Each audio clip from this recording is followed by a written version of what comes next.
মূসা আলাইহিস সালাম আল্লাহ তাআলাকে ডাক দিয়ে বলতেছেন, ওগো আল্লাহ, আপনি প্রত্যেকটা মানুষকে জান্নাতের মধ্যে একজন সঙ্গী দেবেন। ওগো আল্লাহ, আমি মূসাকে আপনি জান্নাতের মধ্যে কি সঙ্গী দিবেন গো আল্লাহ? আল্লাহ তাআলা ডাক দিয়ে বলতেছেন, মূসা, যেহেতু প্রত্যেকটা মানুষ জান্নাতের মধ্যে সঙ্গী পাবে, তাহলে তুমিও জান্নাতের মধ্যে সঙ্গী পাবা। মূসা আলাইহিস সালাম এবার প্রশ্ন করেন, আল্লাহ, আপনি আমাকে জান্নাতের মধ্যে কোন সঙ্গীকে দিবেন তাকে আমি একটু দেখতে চাই, বলেন তো কি অবস্থা। মূসা আলাইহিস সালাম জান্নাতের মধ্যে সঙ্গী চায়, সঙ্গী পাবে, তাকে সে দুনিয়ায় দেখতেই চায়। আল্লাহ তাআলাকে আবদার করলেন, আল্লাহ, আমি সেই সঙ্গীকে আমি দেখতে চাই গো আল্লাহ, মালিক রে, আপনি আমাকে সেই সঙ্গীকে দেখার ব্যবস্থা করে দেন। আল্লাহ তাআলা এবার ডাক দিয়ে বলতেছেন, মূসা, আমি বুঝতে পারছি তুমি আমাকে ছাড়বা না, ঠিক আছে, তোমার সঙ্গীকে আমি দুনিয়ার মধ্যেই দেখানোর ব্যবস্থা করে দিচ্ছি। ওই যে অমুক গ্রামে, অনেক দূরত্ব যায় দেখবা, অমুক গ্রামে একজন কসাই, সে হলো তোমার জান্নাতের সঙ্গী। মূসা আলাইহিস সালাম আল্লাহ তাআলাকে ডাক দিয়ে বলেন, ওগো আল্লাহ, আপনি জান্নাতের মধ্যে আপনি এত ভালো জায়গার মধ্যে আপনি মানুষকে সঙ্গী দিবেন, কিন্তু আমাকেও সঙ্গী দিবেন, কিন্তু আপনি পৃথিবীর কোনো মানুষ পাইলেন না, আপনি আমাকে একজন কসাই সঙ্গী বানাইলেন, বুঝলাম না। এবার মূসা আলাইহিস সালাম বলতেছেন, আল্লাহ, যেহেতু আপনি দিয়ে খুশি, আল্লাহ তাআলা আপনি দিয়ে খুশি, আমি মূসা আলাইহিস সালামও নিয়ে খুশি। এবার মূসা আলাইহিস সালাম বলছেন, ঠিক আছে, যা দিছো দিছো, ওই আমার কি করার আর, ঠিক আছে, আমি তাকে একটু দেখতে চাই।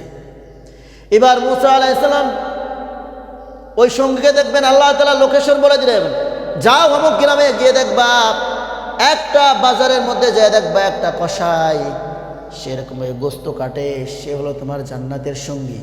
তো মূসা আলাইহিস সালাম লোকেশন ধরে তিনি হাঁটতে শুরু করলেন। হাঁটতে হাঁটতে হাঁটতে হাঁটতে হঠাৎ অনেক দূরে যাওয়ার পরে সেই বাজারের মধ্যে যায় দেখে ওই যে সেই কসাই। এবার মূসা আলাইহিস সালাম কাছে গেলেন না, কাছে না গিয়ে দূর থেকে দাঁড়ায় দাঁড়ায় দেখে ওই যে অমুক জায়গা একজন কসাই একজন গোস্ত কাটতেছে, আর গোস্ত কাটতেছে, বিক্রি করতেছে, আর তার থেকে ভালো ভালো কিছু গোস্তর টুকরা একটা টুপলাই করে ভরে ভরে রাখতেছে। যখন বিকাল হয়ে গেল, বেচা কেনা সব শেষ হয়ে গেল, এবার কসাই কি করলেন, ওই যে যে টুপলা বাঁধছিলেন, ওই টুপলাটা কাঁধের উপর বাঁধাইয়া বাড়ির পথে রওনা শুরু করে দিলেন, বাড়ির পথে যাওয়া শুরু করলেন।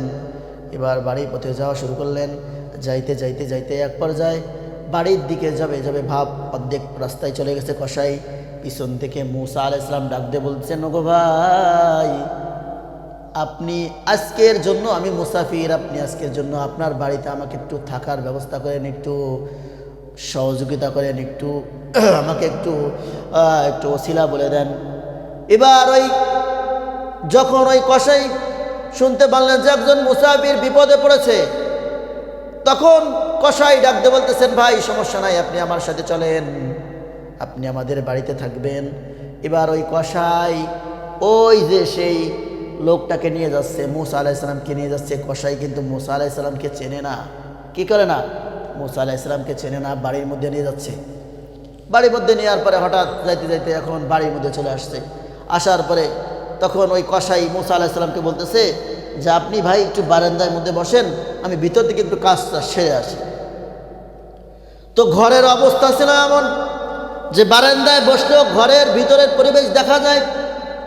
তো মূসা আলাইহিস সালাম বারান্দায় বসলেন, আর ওই কসাই ঘরের মধ্যে চলে গেলেন। যাওয়ার পরে দেখে একটা শিকা এরকমভাবে উপরে আড়াইয়ের সাথে ঝোলানো, এরকমভাবে খাটের মতো বানাই দিয়া একটা শিকা, সেই শিকাটা নামাইলেন, ঘাড়ে করে নামাইয়া নিচে রাখলেন। দেখলেন একজন বৃদ্ধ মানুষ সেখানে। তো সেখান থেকে ওই বৃদ্ধ মানুষটাকে কি করলেন, নামাইয়া ভালো করে গোসল করাই দিলেন, নতুন পোশাক পরাই দিলেন, আর ওদিক দিয়া যেই গোস্তর টুকরো নিছিল ওই গোস্তর টুকরা রান্না উঠাই দিলেন। ওদিক দিয়া গোস্ত রান্না চলে, আর ওদিক দিয়ে উনি ওই বৃদ্ধ লোকের খেদমত করে। কসাই যখন খেদমত করা শেষ হয়ে গেল, যখন তাকে নামাইলেন, গোসল করায় সুন্দর পোশাক পরিধান করাইলেন, এবার ওই গোস্তর টুকরো রান্না বান্না শেষ। এবার গোস্তর টুকরাকে ভাত দিয়ে মাখাইয়া নিজের হাতে ওই বৃদ্ধা মহিলাকে খাওয়াই দিলেন। আর সমস্ত দৃশ্য বৈশা যিনি দেখতেছেন তিনি কে, মূসা। কিন্তু ওই কসাই জানে না যিনি মূসা।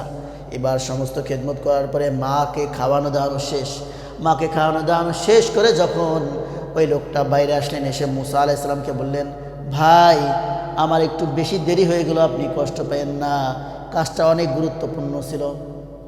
এবার যখন আর একটা কথা বাকি আছে, যখন সমস্ত খেদমত করার পরে ওই কসাই যখন মার কাছ থেকে মূসা আলাইহিস সালামের কাছে আসতেছিলেন, এমন সময় মা ডাক দিয়ে বলতেছেন, এদিকে সব কানে কানে একটা কথা বললেন। কি বললেন? শুধু মূসা আলাইহিস সালাম দেখলেন কিন্তু শুনতে পারলেন না।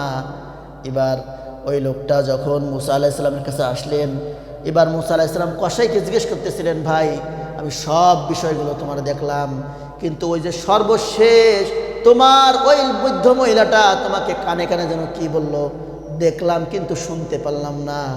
এবার ওই কসাই বলতেছে, ভাই আমার মা আমাকে কানে কানে ডাক দিয়ে বলতেছেন, ও গো সন্তান রে আমার, ও গো সন্তান, তুমি আমাকে যেই খেদমত করো, তুমি আমার যেই খেদমত করো সন্তান, আমি মা তোমার প্রত্যেকটা খেদমতে আমি মা খুশি হয়ে গেছি।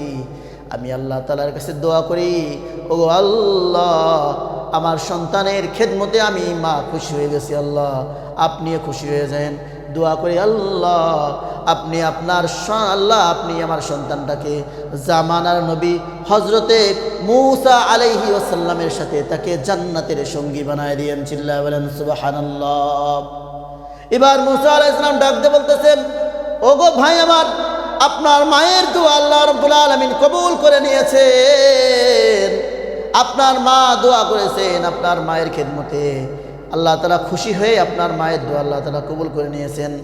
আমি মূসা আলাইহিস সালাম, আমি আর পরিচয় লুকাবো না, আমি হলাম মূসা আলাইহিস সালাম, আমি হলাম এই জামানার নবী। আর আল্লাহ রাব্বুল আলামিন আজকে আপনার সাথে আমার দেখা করায় দিল। চিল্লায়া বলেন সুবহানাল্লাহ। খেদমতে মা দর পে দর কুন ইখতিয়ার, তাশামি আজ মালে দৌলত বখতিয়ার। খেদমতে মা দর পে দর কুন সুবহ শাম, তাকে বাসি দর্দ আলম মেকে নাম।